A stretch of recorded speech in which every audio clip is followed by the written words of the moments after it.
Hello દોસ્તો, જય શ્રી કૃષ્ણ। લોકગીતનો લાડીલો ને લોક હૃદયમાં રમનારો, મળદાઓના મન મંદિરમાં પ્રાણ ખરેખર ભરનારો, આપી એણે સાવ અનોખી સોરઠમાંથી સરવાણી, શાયરની દુનિયામાં સાથે મુકટ હતો એ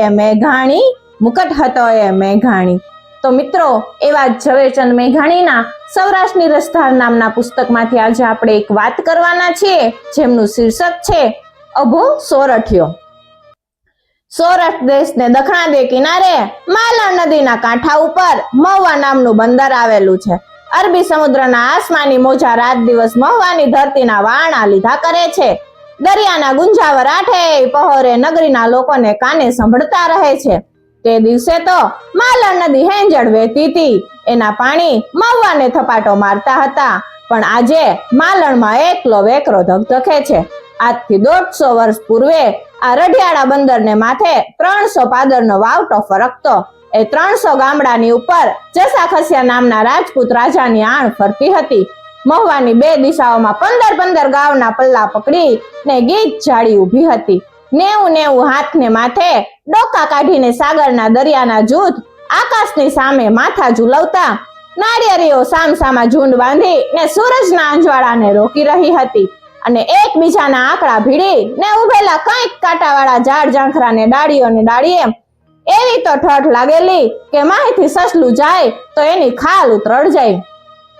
9 હાથ લાંબા ડાલા મથા સિંહ જ્યારે એ ઘટામાં કારમી ડણકો દેતા, ત્યારે એ નેસના ડુંગળા હલમલી જતા।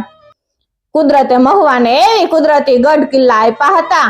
ભાવનગરના લોટકા ભોપાળ આતાભાઈએ આ ફૂલવડી જેવા પરગણા ઉપર 3 વાર નજર નાખી હતી। 3 વાર એની નજર ફોજ જસા ખસિયા ઉપર ચડી હતી, પણ કાંઈ કાર ફાયવો નહીં। સૂરજનું કિરણ પણ ન પેસી શકે એવા કાંટાળા ઝાડની જાડીમાં તો કીડીઓનું કટક કર્યા વિના પેસાય એવું ન હતું।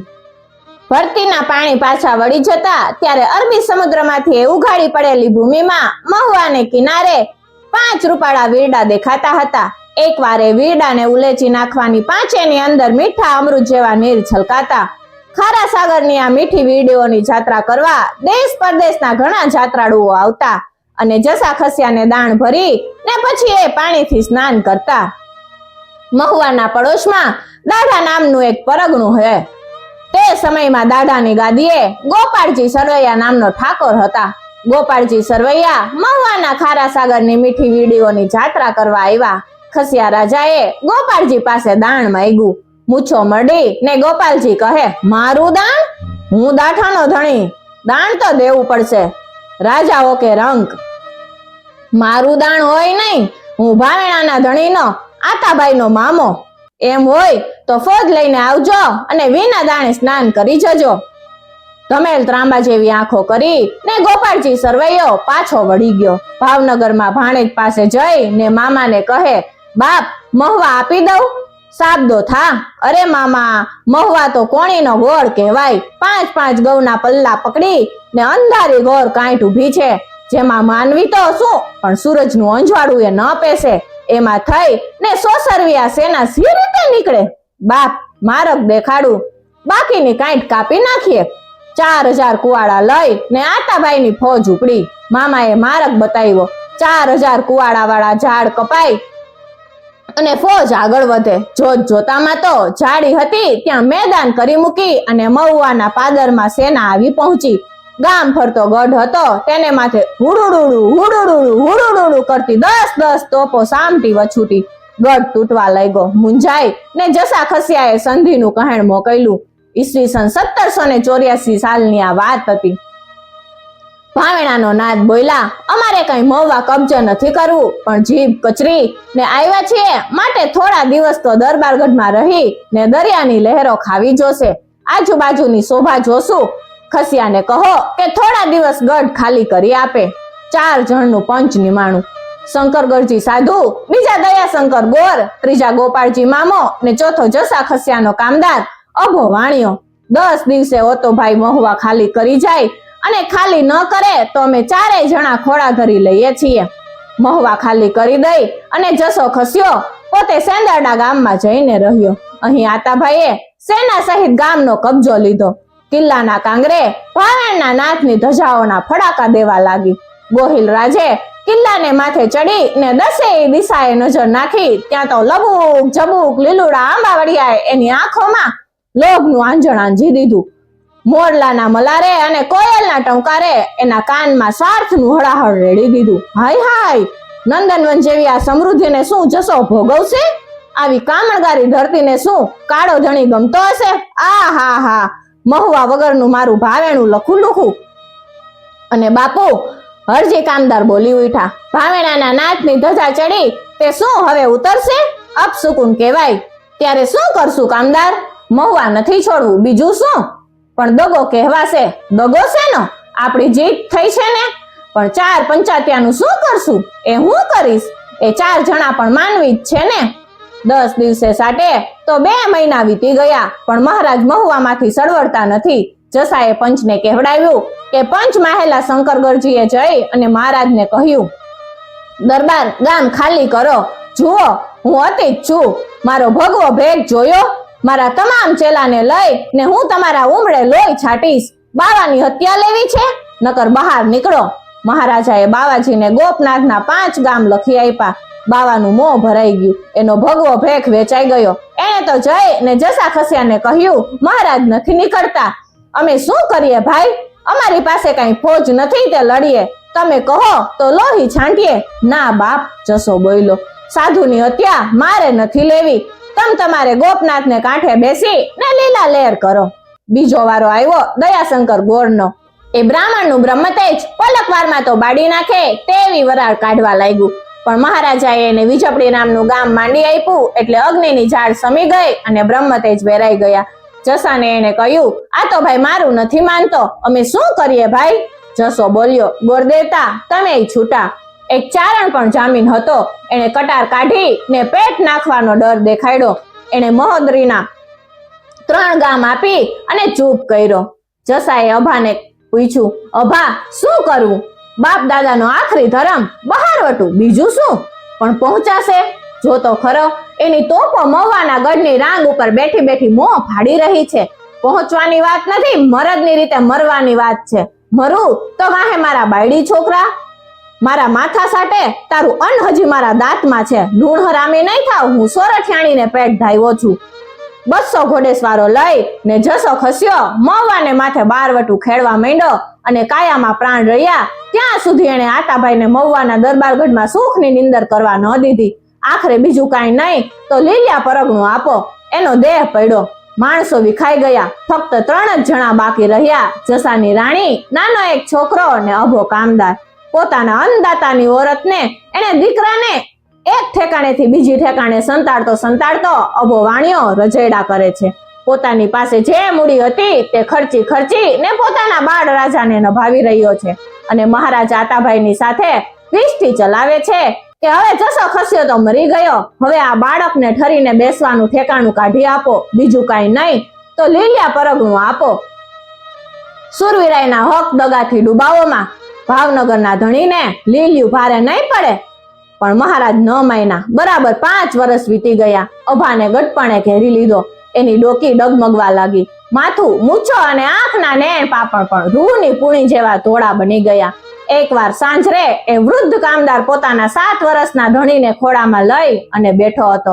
ધણીના લુગડા ઉપર ધૂળ ખંખેરતો હતો અને માયા ભૈરા સ્વરથી પૂછતો હતો, કા બાપ રમ્યા?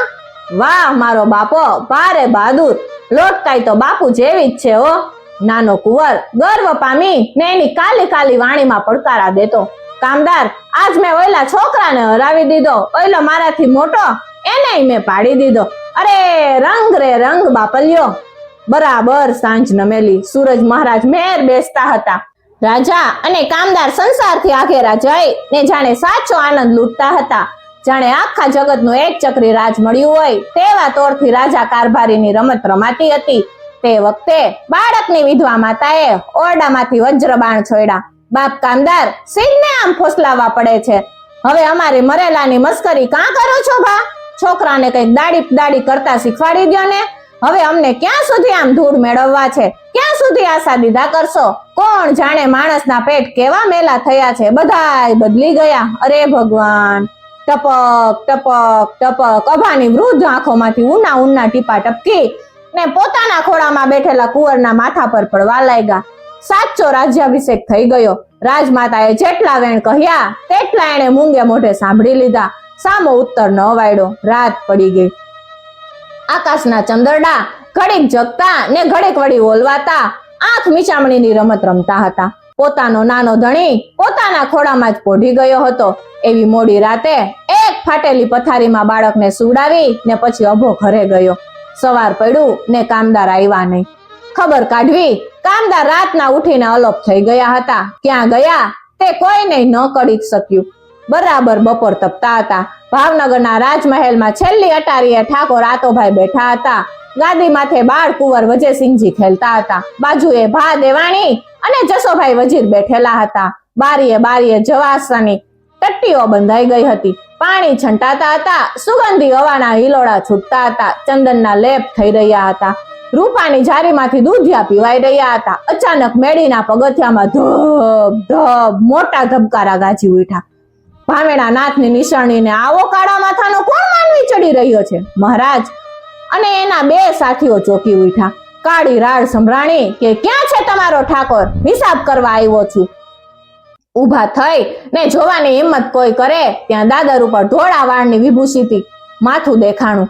રાતી ચોળ આંખો દેખાણી. ખેંચાઈને ભેડી થઈ ગયેલી ભ્રુકુટી દેખાણી. અરર આ તો આભો કાળ સ્વરૂપ વાણિયો.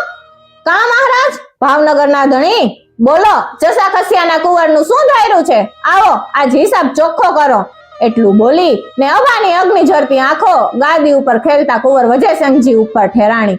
અભાની છાતીમાં શ્વાસ ધમાઈ રહ્યો હતો. અભા કામદાર ગરીબડું મોં કરીને મહારાજ બોલ્યા, આમાં હું જો કાંઈ જાણતો હોઈશ તો મને આ વજયસિંહના સોગન છે એમ કહી અને મહારાજે કુંવરને માથે હાથ મેલ્યો. ત્યારે બીજું કોણ જાણે છે? હરજી મેં તો પટ દઈ ને અભો પાછો ફરી ગયો. એક પણ ઉચ્ચાર કર્યા વગર ધબ ધબ ધબ ધબકારા કરતો આખો ગઢ ગજાવતો એ મેળીએથી ઉતરી ગયો. ડેલીએ બેઠેલા આરબની બેરખમાંથી એની સામે જોવાની પણ કોઈની છાતી ન ચાલી. કોઈ એને રોકી ન શક્યું. મહારાજાના શરીરમાંથી પરસેવો છૂટી ગયો. અરે મહારાજ, ભા દેવાણી બોલ્યા. ભાવનગરનો ધણી એક વાણિયાની પાસે પોતાના કુંવરના સમખાઈ બેઠો. એટલી બધી બીક હતી? ભાઈ, તમે નહોતા સમજ્યા પણ હું સમજ્યો હતો. હું એની આંખો ઓળખી ગયો હતો. એ આંખમાં ખૂન હતું. આ વજયસિંહ અટાણે હતો ન હતો થઈ ગયો હોત. હમણાં તમે સનાનાના સમાચાર સાંભળશો માટે જટ આરબની બેરખ હરજી મહેતાને ઘેર દોડાવો. આરબની બેરખને હરજી મહેતાને ઘેર પહોંચવાનો હુકમ કર્યો. એલી એલી કરતા 50 જમૈયાદાર આરબો હાથમાં દારૂ ભરેલી જંજાળો લઈને ઉપડ્યા. બજારમાં સુનકાર પથરાઈ ગયો. કેળા અને રોટલીનું ભોજન જમી ને મોટી ફાંદવાળા હરજી મહેતા સીસમના પલંગ ઉપર પોઢી ગયા હતા. એ ભીમસેની શરીરને કેટલી લડાઈઓની ફતેહની નિશાનીઓ પડી હતી. એની પ્રચંડ ભુજાને શોભાવનારી મોટી તલવાર સામી ખીટીએ ટીંગાતી હતી. બખ્તર, ઢાલ અને ભાલાનું ભીત ઉપર બેઠા બેઠા જાણે કે સુતેલા ધણીની ચોકી રાખતા હતા. આતાભાઈને મહુવાના 300 પાદર કમાવી દીધાનો સંતોષ એના મુખમંડળ ઉપર પથરાઈ ગયો હતો. ત્યાં તો કાળના ધબકારા બોલ્યા. મેળી ધણધણી ઉઠી. હરજી મહેતા, સાબદો થાજે. એટલી આકલની સાથે જ દાદર ઉપર ઉઘાડી તલવારે ડોકું કાઢ્યું. કોણ છે? મહેતા હરજી કામદાર ઝબકી ઉઠ્યા. કાળને જોયો. ખીટીએથી તલવાર ખેંચવા ભુજા લંબાવી પણ વખત ન રહ્યો. બીજે પલકારે તો અભો ઠેકીને એના ઢોલિયા ઉપર જઈ પહોંચ્યો અને એની તલવાર ખીટી પર ખેંચી. એ અભા, તારી ગા, મહુવાનો હિસાબ ચુકાવું. હવે તો હિસાબ કરશું ત્યાં ધણીના દરબાર જસા પાસે. એટલું બોલી ને અભાએ ખડગ ઉગામ્યું. મહેતાની ફાંદ ઉપર ઝાટકો દીધો. હરજી મહેતાનું શરીર ઢળી પડ્યું. પેટમાંથી કેળા રોટલી બહાર નીકળી પડ્યા. એ ઉપર 18 ઘા ઝીકી ને અભો ઉભો થયો. આકાશમાં જોઈને બોલ્યો, હિરજી મહેતા, હું હમણાં આવું છું. મુંજાઈશમાં મારો ધણી મારી વાટ જોતો હશે. હિરજી મહેતા, આવું જ છું. માટી થાજે. હિંતળ, માટી થાજે. એવો અવાજ આવ્યો. અભાએ પાછળ જોયું. તા કલ્યા આજુરીને તલવાર લઈ અને આવતો જોયો. અભાએ દોટ કાઢી ને કલ્યાને ઢાળ્યો. એના કાન અને ખંભા કાપી નાખ્યા. આખી મેડીમાં હોકારા ને પડકારા બોલ્યા. હેઠળ એલી એલી અવાજ સંભળાણો. આરબની બેરખ આવી પહોંચી. અભાએ વિચાર્યું કે હમણાં મને બંદૂકે દેશે, મને ભૂંડી દશાએ મોત મારશે. અભાએ ચારે બાજુ જોયું, એક બ્રાહ્મણને ભાડ્યો. અભો દોડી ને એની આગળ ગયો અને કહ્યું, એ મહારાજ, આ લે તલવાર. આરબને હાથે મરવા કરતા બ્રાહ્મણને હાથે મરવું ભલું. ઉડાડી દે મારું ડોકું. બાપા, હું તમારી હત્યા? જલ્દી તલવાર ઝીંક મહારાજ, નકર તને હમણાં અરજી મહેતાની પાસે પોગાડું છું. લે ઝટ કર. બ્રાહ્મણે તલવારનો ઘા કર્યો. અભાનું માથું ઉડી. મરેલા અભાને મેળીએથી નીચે ફગાવ્યો. ઠાકોર રાતાભાઈની આજ્ઞા થઈ કે એને કૂતરાની માફક ઘસડતા મસાણે લઈ જાવ. આવી દશામાં અભાની લાશ નીકળી ને સૌ જોઈ રહ્યા. હજારોમાંથી ફક્ત એક જણથી આ હાલ જોઈ ન સકાણા. એનું લોહી ઉકળી આવ્યું. એનું નામ મોરભાઈ નામનો ચારણ. અટારીએ ઉભા રહી આ સબને ઢસડાતું જોઈ આ તો ભાઈ મૂછે તાવ દઈ રહ્યા છે. તે વખતે મોરભાઈ બજારમાં ઊભી અને દુહો લલકાર્યો. મયરાને મુવાતણો ધોખો કાં ધરે, મેતાને મોર કરે હાયલો સોરઠિયો અભો. એ ઠાકોર, મયરા મુવાનો આવો ખાર મનમાં શું રાખીને બેઠો છે તું? હવે તો અભાને ઢસડાવીને લઈ જા તો પણ શું થઈ ગયું? અભો મસાણે જાય છે ખરો, પણ મહેતા અરજીને મોખરે કરીને જાય છે. એમાં કઈ વાહામોર થોડું થવાનું છે? મેણું સાંભળી ને આ તો ભાઈ શરમાઈ ગયા. અભાના શબની આ દશા અટકાવી દઈ અને રીતસર દેન કરાઈ.